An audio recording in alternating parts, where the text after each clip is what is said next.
लोकमान्य टिळकांविषयी सुंदर भाषण। अध्यक्ष महाशय, पूज्य गुरुजन वर्ग आणि येथे जमलेल्या माझ्या बालमित्र मैत्रिणींनो, सर्वांना नमस्कार। आज मी तुम्हाला भारत मातेचे थोर सुपुत्र लोकमान्य टिळक यांच्याबद्दल सांगणार आहे। त्यांचे पूर्ण नाव होते बाल गंगाधर टिळक।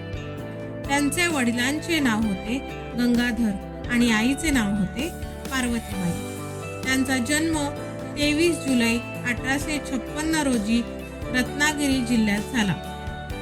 टिळक खूप हुशार, धीट आणि अभ्यासू विद्यार्थी होते। शिक्षण पूर्ण झाल्यानंतर त्यांनी जनतेसाठी काम करायला सुरुवात केली।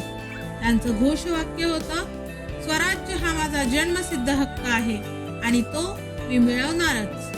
हे ऐकून लाखो लोक प्रेरित झाले आणि तिथूनच क्रांतीची मशाल पेटली। सिंहाची सिंहगर्जना झाली।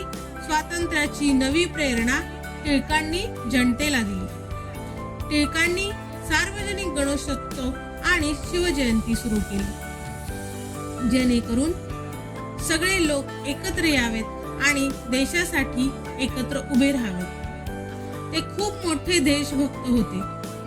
देशावर प्रेम करण्याचा आदर्श आपण लोकमान्य टिळकांकडून घ्यायला हवा।